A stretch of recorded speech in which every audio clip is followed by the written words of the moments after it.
Hola, ¿qué tal, estimados amigos y amigas de La Ventana Ciudadana? Una vez más en este espacio que La Ventana Ciudadana ha inaugurado desde hace ya bastante tiempo para estos diálogos ciudadanos que pretenden orientar, generar elementos que iluminen, que ayuden a comprender la realidad social, política y cultural de nuestro país, de América Latina y de la humanidad alrededor del mundo. Nos ha llamado la atención y pretendemos hacer un aporte tratando de entender este fenómeno de la penetración social de las fuerzas políticas de ultraderecha en Chile, en América Latina y en el mundo. Como ustedes, estimados amigos, vieron y comentaron significativamente la entrevista que hicimos respecto de este fenómeno en España y en Europa, que hicimos con nuestro amigo y colaborador que siempre está presente con nosotros. Hoy día lo queremos hacer con un experto en este tema en Argentina, en América Latina y entiendo que también en el mundo. Se trata de Pablo Lacoste, académico de la USACH, doctor en estudios americanos, doctor en historia y, además de muchas investigaciones, ni más ni menos que autor de 20 libros. Tenemos con nosotros a Pablo Lacoste, a quien le damos la bienvenida y le dejamos los micrófonos para saludar a nuestros seguidores en Chile, en América Latina y alrededor del mundo. Hola Pablo, ¿cómo estás? Hola Juan Luis, un gusto estar con ustedes. Muchas gracias por esta invitación. No sabes cuánto te agradecemos nosotros por los esfuerzos. Sabemos que andas en La Serena trabajando, investigando, haciendo una hermosa labor de investigación. Ya hablaremos de ello también. Si tú lo quieres tocar en algún minuto, también lo podemos hacer. Te convoco a que nos ilumines, a que nos entregues orientación respecto de este fenómeno, particularmente encabezado hoy día coyunturalmente por un señor de apellido Milei en Argentina, y mi invitación a que nos comente cómo nace, cómo se desarrolla, cómo penetra, cuál es la situación coyuntural hoy día de este fenómeno de penetración de la ultraderecha en la sociedad argentina. Pero te pido, tú tienes la palabra, tú eres el experto, puedes hacer rememoranzas históricas, puedes hacer el análisis de donde tú quieras. Y una comparación con este fenómeno en Europa y en América Latina. Bien, mire, el surgimiento de estos movimientos de ultraderecha a mucha gente le preocupan, le asustan, le dan miedo porque parecen algo muy radicalizado, muy exagerado y les cuesta comprender lo que ocurre, ¿no? Se asombran, eso parece apocalíptico, pero en realidad crecen porque hay respaldo popular, porque mucha gente considera que los políticos que han gobernado en los últimos años han sido frustrantes y buscan alguien que ofrezca algo nuevo, aunque no sepan muy bien en qué consiste, pero confían en eso. Entonces, por lo general, hay una carencia grande porque los anteriores políticos olvidaron algún aspecto que para la sociedad era importante y ese político ofrece un remedio para esa urgencia. Sería como el médico de la sala de urgencia del hospital y que va a atender a gente desesperada, herida y dolida por algún aspecto. Entonces, como le duele tanto ese aspecto, va a la sala de urgencia porque quiere que le saquen ese dolor de una manera rápida.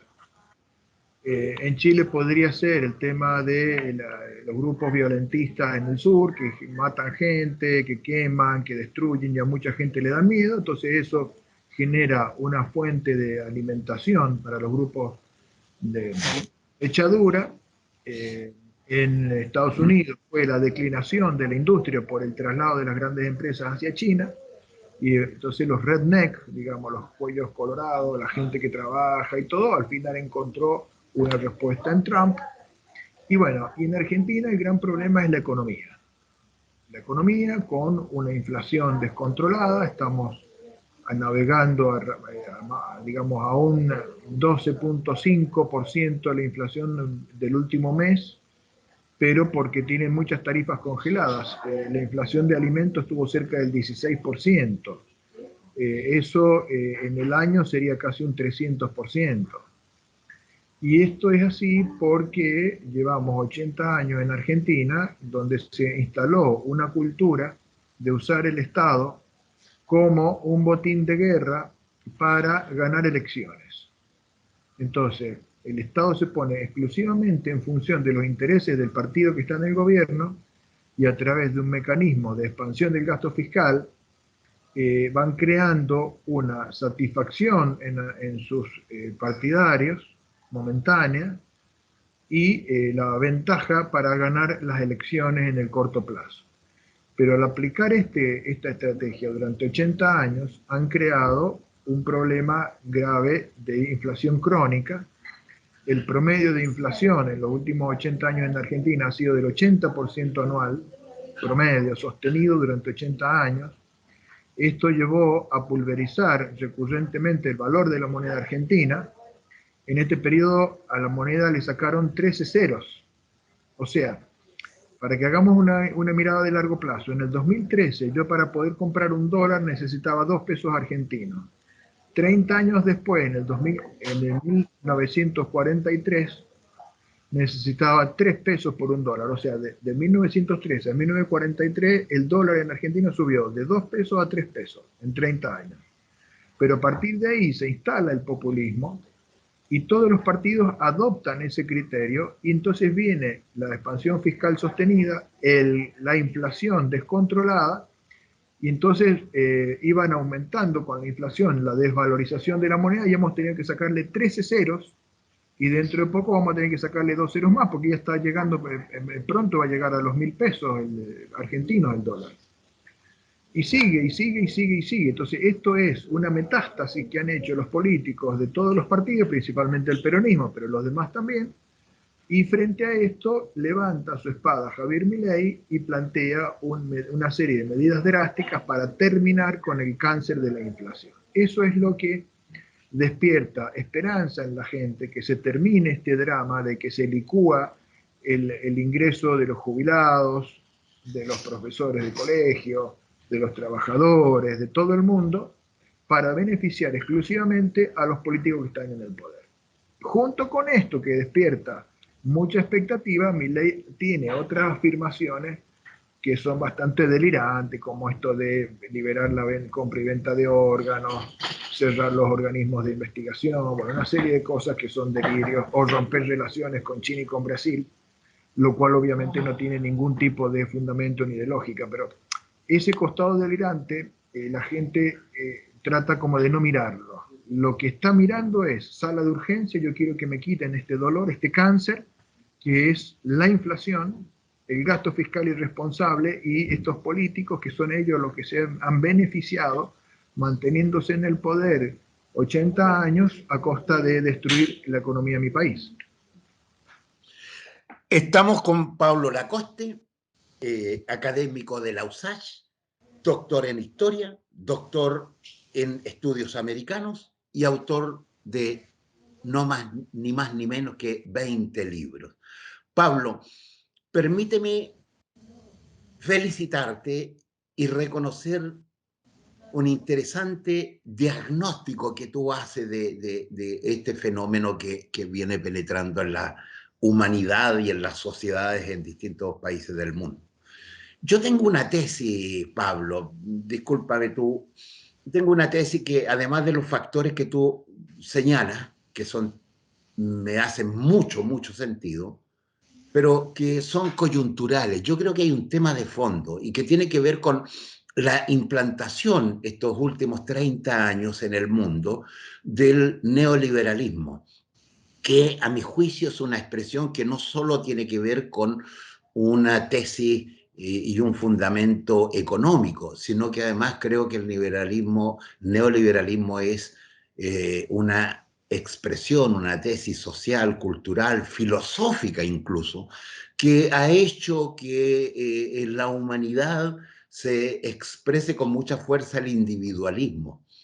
Y ese individualismo lleva a un nefasto proceso de deterioro de la inteligencia colectiva, del intelecto, del razonamiento, la falta de filósofos, la falta de expresiones, o cuando las hay, el poco interés de la gente por escuchar. Los cuestionamientos, por ejemplo, en Francia, de varios economistas que están en contra del neoliberalismo, en contra del crecimiento sobreestimulado, pero que no los escuchan, les cierran las puertas, no hay posibilidades de debate intelectual. Creo que hay un deterioro de ese tipo y eso genera un caldo de cultivo también para estas expresiones populista, de expresión ultraderechista. Y a mí me llama la atención respecto del tema argentino de Milei, los dichos respecto del Papa, que son, a mi juicio, exagerados y faltos de respeto, independientemente que uno tenga una u otra visión respecto del Papa. Esto de, no sé cómo le cae a los empresarios argentinos estas afirmaciones de que no va a hacer negocios con Brasil, que no va a hacer negocios con China, eh, una economía como la Argentina que tiene puesta un pie, una pata de desarrollo en estas relaciones, parece extraordinariamente complicado. Cuando hace una definición, hablando del Papa, de justicia social, o sea, son elementos poco comprensibles. ¿Cómo una persona que dice este tipo de, comillas, lo digo yo, barbaridades, puede tener respaldo ciudadano? Bueno, esto tiene muchos interrogantes que plantean, ¿no? Por un lado hay que entender que el Papa Bergoglio ha estado muy involucrado con el peronismo, ha apoyado a dirigentes peronistas claramente involucrados en hechos de corrupción, de violencia de género, de tortura, de muerte. Entonces, ese involucrarse del Papa apoyando ese tipo de figuras, obviamente hace que en Argentina la figura del Papa, embanderado con un sector político muy asociado a la corrupción, lo ha deteriorado profundamente, ¿no? Esta actitud del Papa de involucrarse, y esto genera un flanco, y Milei se planta y le dice lo que representa a mucha gente. Entonces, no es un papa común, no es, no sé, Juan XXIII, no es un papa que haya tomado distancia de la coyuntura política, no, este es un papa que se involucró directamente en la coyuntura política argentina. ¿Eh? Apoyando dirigentes mafiosos, corruptos del norte argentino. Bueno, no vamos a entrar en cosas que son muy de la cocina argentina, pero es muy complicado muchas de las acciones del Papa. Entonces Milei estalla y se planta y plantea algo. Pero claro, lo dice con un nivel de virulencia, lo define como el maligno. El maligno en los textos bíblicos es un sinónimo de Satanás. Entonces, acá hay también una sobreactuación de Milei, una teatralización que es muy llamativa, y eso es increíble, pero contribuye a fortalecerlo como un personaje dispuesto a todo, dispuesto a dar un tremendo... Valiente, osado. Claro, osado, transgresor, estar en el límite, extralimitarse, y cuando la gente está tan desesperada porque la economía está completamente destruida, en la ruina, la mitad de la Argentina es pobre, el 60% de los jóvenes en Argentina, jóvenes y niños, están en la pobreza. Entonces, todo esto lo hace ver como un transgresor que no le tiene miedo a nada, que se enfrenta a todo y que a jugarse el todo por el todo por revertir este problema económico que tiene Argentina. Mm. Interesante. Y esta definición que hace de justicia social, ¿no? Va más o menos en, la misma, en el mismo tenor, en lo mismo que tú señalas. Pablo, dime, ¿qué similitud o qué diferencias hay respecto de estos movimientos, de este movimiento en Argentina respecto de otros países como el de Chile?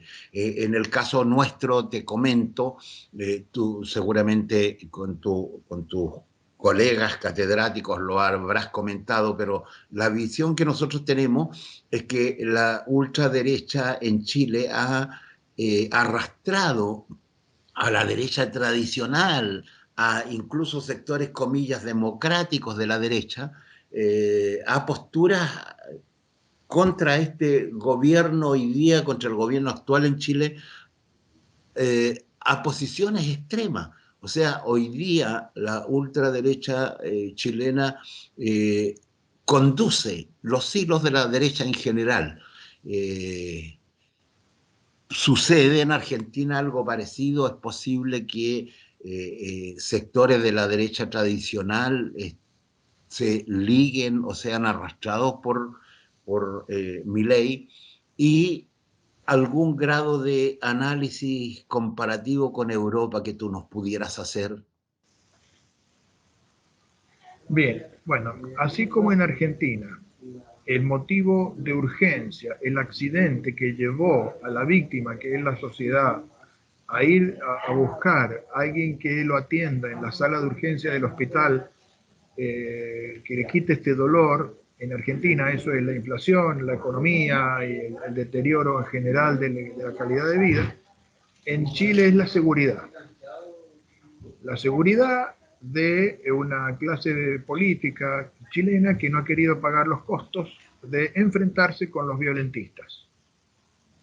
Acabamos de ver horrorizados cómo alguien en la justicia entregó los nombres de los testigos que han ayudado a detener a los narcos en el norte. Bueno, ese juez obviamente es un juez, digamos, garantista, es un juez que está del lado, digamos, que tiene una mirada muy condescendiente con el mundo de la violencia y el narco y el crimen organizado, y que obviamente hace que la sociedad se sienta abandonada, se sienta insegura y busque a alguien que venga a impartir justicia, que le dé una esperanza de seguridad. Lo mismo con la violencia desatada de los grupos ultra y violentistas en el sur, que pueden matar gente, que prenden fuego bosques, casas a veces con gente adentro, quemando vivos a seres humanos. Bueno, estas cosas horrorosas que están en el sur, a vista y paciencia del Estado que no tiene capacidad de dar respuesta, esto es lo que crea una sensación de inseguridad y mucha gente dice, bueno, basta, yo no aguanto más esto, no quiero vivir en un país donde los violentistas tengan la impunidad garantizada por el Estado, por un Estado que no da capacidad de enfrentarse a esto. Entonces esto genera tal nivel de desesperación que la gente dice, bueno, está bien, yo no estoy de acuerdo con muchas de las cosas que propone este tipo de derecha dura, pero me va a dar lo que mi alma me exige en este momento, que es paz y tranquilidad, de saber que no va a ir mi hijo a un paseo y lo van a matar con un tiro en la cabeza, ¿no? Como estas personas que fueron heridas, digamos, este matrimonio que entró hoy herido por estos nazis, estos extremistas que usan, para cómo, que usan una causa noble, que es el mundo de los pueblos originarios, de los cuales todos nos tenemos que sentir orgullosos. Yo estoy ahora en el norte chico, he estado disfrutando la comida de aguita, los maridajes, comida de algarrobo, unas cosas maravillosas que son encantadoras de nuestros pueblos originarios, los cuales realmente son tesoros que tenemos que valorarlo, que nos van a hacer un país cada vez más fuerte, más rico, más hermoso, más atractivo para el turismo, más desarrollado económicamente. Pero esos nazis que están en el sur, que usan la violencia disfrazado de causa indígena, verdaderamente son en fin, un elemento que crea un ambiente de muchísima tensión en todo Chile y es el principal carbón para la locomotora de la derecha dura. Entonces, quieren parar a la derecha dura, no hagan discursos raros, solucionen los problemas de inseguridad. ¿Qué parte no entendieron? Ese es el punto. Terminar con eso, se acabó. No hay lugar en Chile hoy para la violencia. Las actitudes tolerantes con la violencia y la destrucción que se hizo en su momento de estaciones, de centros ceremoniales, de museos, de casas de estudio, toda esa gente que apoyó eso, obviamente, ¿qué es lo que hace? Ese es el carbón para la locomotora de la derecha dura. Entonces después no protesten si surge la derecha dura, es resultado de esa inacción. Ese es el tema. Entonces, en Argentina quieren parar a Milei, terminen con la inflación, terminen con el déficit fiscal. En Chile quieren parar a Kast, terminen con la violencia, terminen con la impunidad de los grupos extremistas, los grupos nazis, de no sé qué ideología, pero en la práctica son grupos nazis los que usan la violencia. Bueno, esa es la solución, no es filosófica, es una solución de buena gestión. Interesante.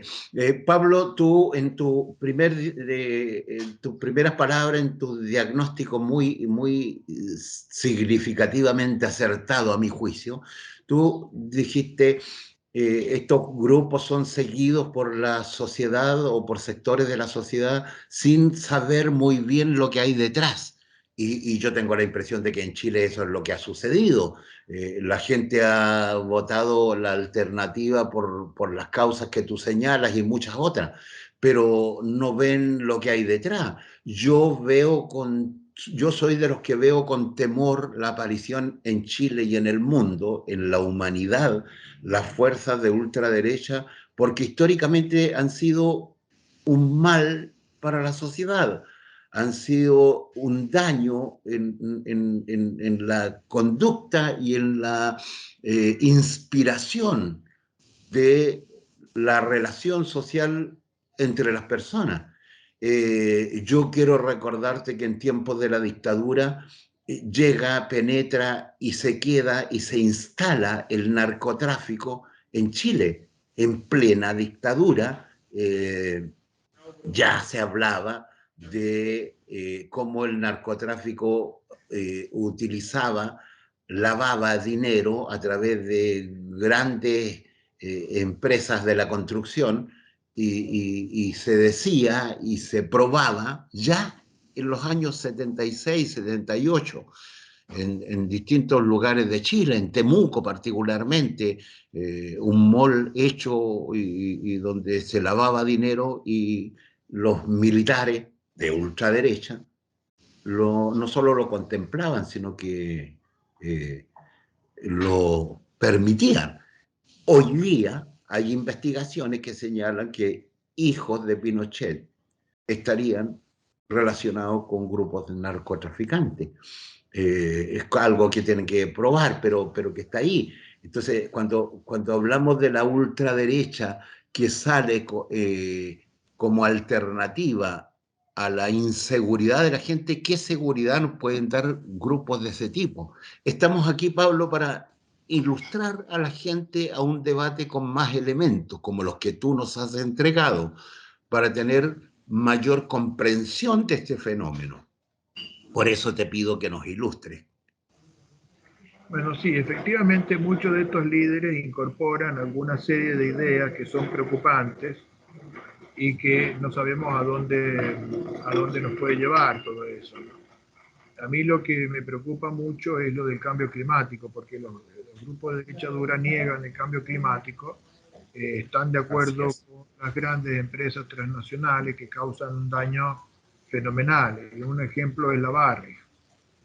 La Barrick, que es una empresa canadiense, la empresa minera de oro más importante y más poderosa del mundo, que desembarcó en la frontera entre Chile y Argentina para el proyecto Pascualama y a partir de ahí empezó a hacer unos grandes asentamientos industriales, dañando los glaciares, dañando el ecosistema, violando las normas ambientales que ellos mismos se habían comprometido a sostener, y esto ha causado un impacto brutal. Y eso lo demostró la justicia y por eso le ordenaron irse, pero no se van, siguen estando acá y compran a los dirigentes de las organizaciones locales con millones de dólares para que le den su consentimiento y obtener, entre comillas, legitimidad social, dividiendo familias, dividiendo comunidades, dividiendo organizaciones. No sé, la Junta de Vigilancia del Agua recibió no sé cuántos millones de dólares. Entonces los regantes dicen, bueno, pero ustedes se supone que nos iban a defender de la contaminación y terminaron recibiendo los millones de dólares de la barra. ¿Y cómo es esto? Entonces, dañando y rompiendo el tejido social. Bueno, eso estos líderes de la derecha dura no lo ven. El radar de ellos no capta, ellos nunca han hablado con lo que ocurre en los territorios, y entonces consideran que son exageraciones, lo cual a mí me consta que no es así. Y aparte hay toda la ciencia, todos los geólogos, la gente que ha visitado la zona, coincide en el daño que ha causado esta gran minera en lugares frágiles, únicos, que deberían ser patrimonio de la humanidad, como el Valle del Huasco. Entonces, esto es muy preocupante, porque estos son, si esta gente avanza con esa ideología y permite el desembarco masivo de las grandes empresas para destruir los ecosistemas frágiles de la alta montaña, podemos acelerar el impacto del cambio climático en Chile y convertir en un desierto todo el norte chico, por ejemplo. Esto es muy preocupante, es muy preocupante. Incluso hace poco una exgerente de una de estas grandes compañías mineras confesó en rueda de amigos de mucha intimidad que ellos saben muy bien lo que ocurre, que la gran minería, para amortiguar el impacto ambiental, tendría que hacer obras de altísimo costo, pero que si en vez de eso el dinero lo ponen para comprar voluntades de políticos, presidentes, gobernadores, legisladores y líderes de las organizaciones sociales, es mucho más barato. Le sale más barato. Claro, entonces la decisión de la empresa es: gastemos 30 millones de dólares en soborno y no 100 millones de dólares en obras reales de mitigación. Y eso que lo dijo un gerente de una de estas grandes empresas de oro del mundo, si uno va al terreno y habla con las comunidades, ve que es exactamente así, exactamente así. Entonces, a mí me dijo el dueño de un banco que él vio el depósito que esto le hizo a una presidenta de Argentina, no voy a dar el nombre, una presidenta, simplemente le digo eso. Entonces, la declaración de esta gerenta coincide, resulta verosímil por todos los medios de contrastación que uno que tiene la cabeza científica sabe que tiene que hacer para verificar si una información que tiene es real o no. Pero el problema es que lo tengo tremendamente confirmado porque he hablado con gente de distintos lugares, de distintos países, o sea, a los dos lados de la cordillera de los Andes pasó lo mismo.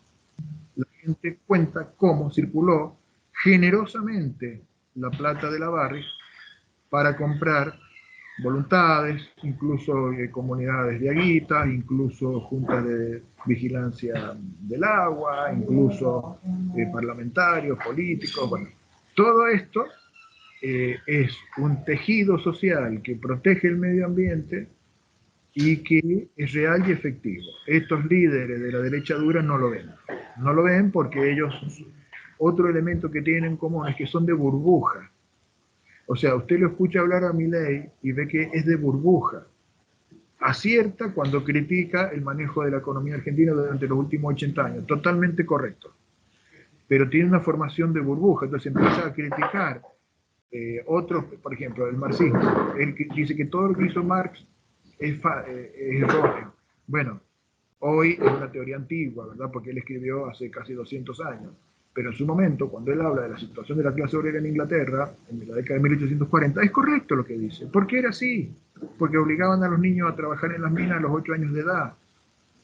Entonces, hay que hacer una mirada mucho más matizada, mucho más compleja, mucho más rica de estos fenómenos. Pero estos líderes son de burbuja. hablan entre ellos, no hablan con personas que piensen distintos, no han recorrido los territorios, no hablan, no tienen la paciencia de escuchar lo que está ocurriendo, y entonces simplifican la realidad y van entrando en esta lógica de negar el cambio climático, el efecto de dejar a las grandes empresas imponer los oligopolios, destruyendo entonces a las pymes, destruyendo las economías. Entonces, estos son un poco los elementos que vamos detectando, ¿no? Estamos con Pablo Lacoste, académico de la USACH, un científico, intelectual, digo yo, con datos suficientes para aportarnos en la lectura de este fenómeno que a nosotros nos preocupa, este fenómeno de incrustación, de penetración de la ultraderecha en Chile, en América Latina y en el mundo. Y nos preocupa por la influencia, a nuestro juicio, que puede ser muy dañina en el desarrollo humano. Pablo estaba recién entregándonos elementos respecto de su visión, por ejemplo, que tienen estos sectores que coinciden en distintos lugares del mundo, respecto de nuestro ecosistema, de la falta de visión respecto del cuidado urgente que debemos tener del medio ambiente. Lo hizo Trump en Estados Unidos, lo hizo en Brasil, el expresidente brasileño, con una lectura extraña que niegan el cambio climático, y lo hace también en Chile el líder de la ultraderecha. Pero hay otros fenómenos, Pablo, que también inciden o podrían incidir si la ultraderecha llegara al poder en distintos sectores del universo. Y te invito, Pablo, a que tú nos hagas un análisis comparativo, una visión tuya respecto de la probabilidad de que en Europa siga creciendo también la influencia de estos sectores.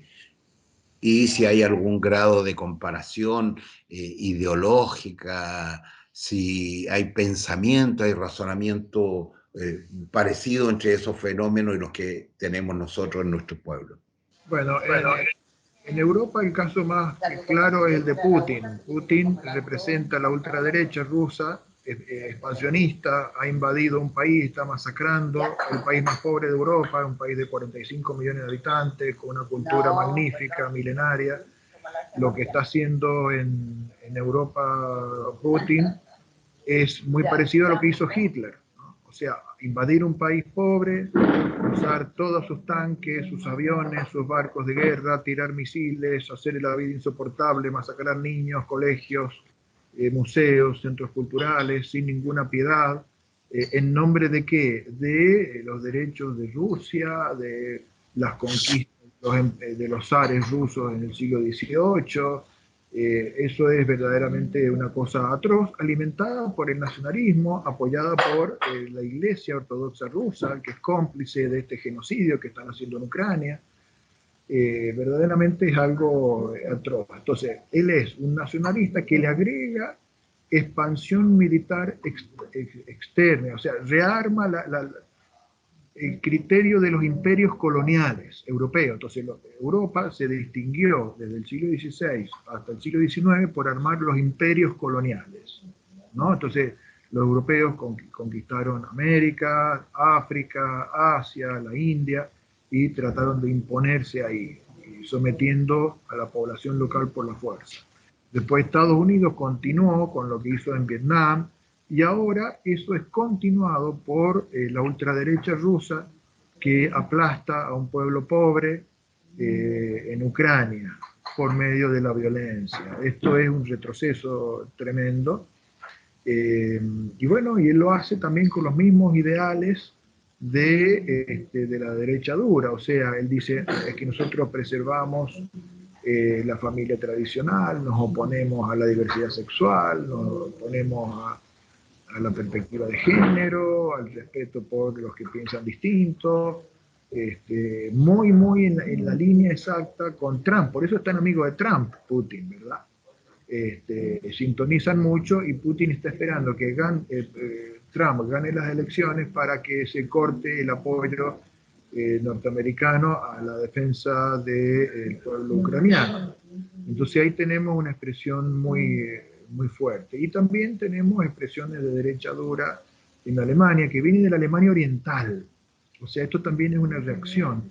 Los alemanes, o sea, la extrema derecha, los neonazis alemanes son los que estuvieron viviendo la experiencia de Alemania Oriental. Es una cosa muy paradójica, ¿no? Detestan tanto el pensamiento de, bueno, de la ideología cercana a lo que fue la Unión Soviética, que se han rebelado y ahora se han pasado para el otro lado y están en una posición muy dura, con ideología que da miedo, ¿no? Esto es... Y bueno, después está Vox en España, que parecía algo amenazante, pero se ha desinflado, en la última elección le fue muy mal. En Francia también tenemos una expresión peligrosa. En Italia han llegado al poder, pero con una mano mucho más amable, mucho más moderada, que es la actual jefa de Estado de Italia, ¿no es cierto?, Giorgia Meloni, que no es la Lega del Norte de Italia, no es el pensamiento extremo de la derecha más intolerante, que es más racista. Ella tiene una posición mucho más moderada, ¿no? Entonces es un poco un alivio que esté ella en Italia y que le haya cerrado el paso a los grupos más extremistas de la Liga del Norte, ¿no? De Salvini y bueno, toda esta gente. Así que bueno, vamos a ver cómo evoluciona esto en Europa, ¿no? Que también es muy preocupante. Qué interesante, Carlos, esta visión que nos has hecho de el fenómeno Putin. Interesante. Eh, yo creo que nos da otra mirada, me gusta mucho, me parece muy interesante y ojalá tengamos en alguna otra ocasión la posibilidad de hablar un poco más de la Europa tradicional, de Alemania, Francia, Italia, por este fenómeno. Yo les quiero invitar a mis amigos de la Ventana Ciudadana, a nuestros seguidores, para que comenten, para que difundan y para que pregunten a Pablo Lacoste respecto de sus distintas afirmaciones y análisis que nos ha entregado en esta mañana, porque les quiero recordar, nuestro esfuerzo en este minuto está orientado a entender mejor este fenómeno, no a condenarlo solo porque está ahí, no porque sea una posición distinta a la nuestra, sino por generar un aporte al desarrollo humano, al desarrollo de razonamiento colectivo, de razonamiento que nos permita observar los fenómenos con más elementos, como los que nos ha entregado Pablo Lacoste en esta mañana, como los que nos entregó Miguel Ángel San Martín en esta visión de España, de Europa, y Carlos Méndez, que desde un chileno que desde Argentina también nos aportó su visión. Y vamos a rematar la próxima semana vamos a dar una sorpresa con un joven intelectual chileno que lleva ya más de 10 años analizando, estudiando este fenómeno en Chile y nos va a aportar su visión. Pablo, nosotros queremos agradecer tu esfuerzo. Quiero contarle a nuestros seguidores que Pablo Lacoste tuvo la gentileza, el compromiso intelectual de aportarnos con su análisis, a pesar de estar trabajando, de haber tenido una jornada de investigación, de trabajo en La Serena, y está desde el aeropuerto de La Serena atendiéndonos, conversando con nosotros y nutriéndonos por sobre todas las cosas de esta materia que hoy día sometemos a análisis. Pablo, nos encantaría que nos hicieras una suerte de recomendación teórica, intelectual, de razonamiento respecto de este fenómeno, cómo verlo, cómo mirarlo para entenderlo mejor desde tu perspectiva. Te quiero agradecer esos elementos de diagnóstico tan acertados y tan bien expresados por ti. Para ir despidiéndonos y agradeciendo tu gentileza, danos una mirada más global y de despedida con una recomendación a nuestros lectores, por favor. Bueno, entonces la recomendación es, si no queremos que vengan grupos extremos a gobernar, tenemos que ser muy cuidadosos de no dejar flancos abiertos. No dejar flancos abiertos es, en la Argentina, no ser irresponsable en el manejo de las finanzas públicas, asegurar el equilibrio fiscal y bajar la inflación. En Chile es no dejar lugar a los violentistas que son impunes y que hacen un daño brutal al tejido social.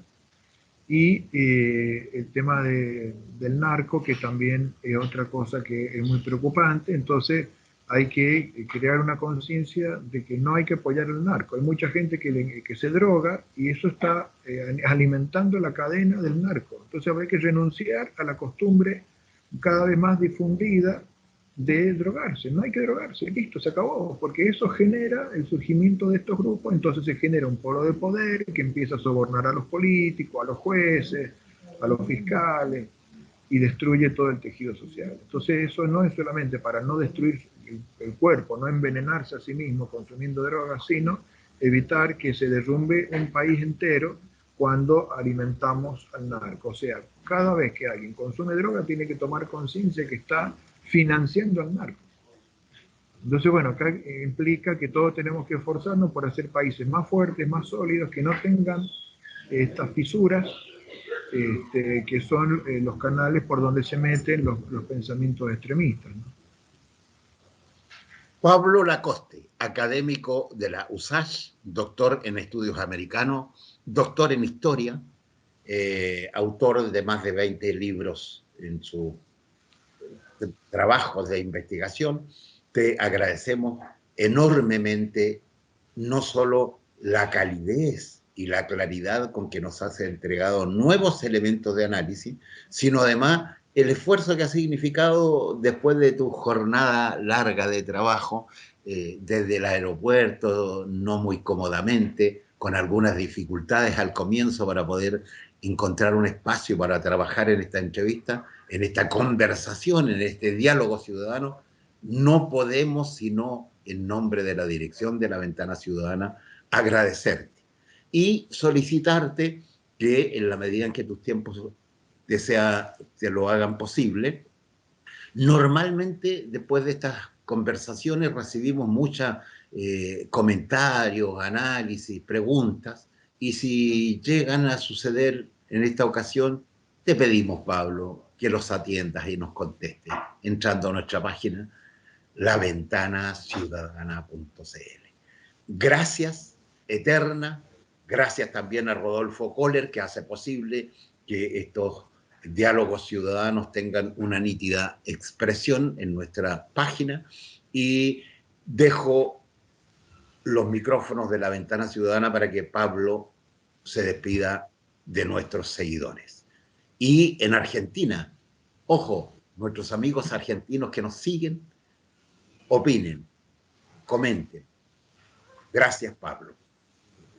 Muchas gracias, muy hermosa esta conversación, nos ayuda a pensar, nos ayuda a compartir, de alguna manera lo que estamos viendo en el terreno, poder contarlo y ponerlo sobre la mesa, y que ojalá ayude para que podamos entre todos ir reconstituyendo el tejido social, el tejido cultural de América Latina, ¿no? Y hacer países más fuertes, más prósperos, más, que estén en paz, que estén en armonía con el medio ambiente, ¿no? Y en armonía con todos los demás. Así que muchísimas gracias por todo. Fue un momento muy agradable.